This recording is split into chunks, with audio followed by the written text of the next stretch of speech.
محلات تجارية افتراضية كنقدموها للزبناء والزوار الموقع بجودة 3D.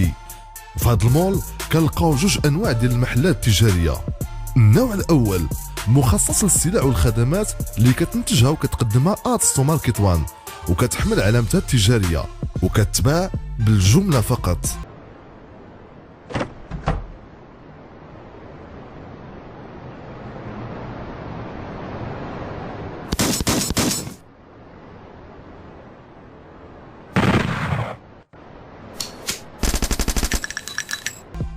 والنوع الثاني هي المتاجر اللي ممكن يشريوها التجار ويعرضوا فيها سلع وخدمات من اختيارهم.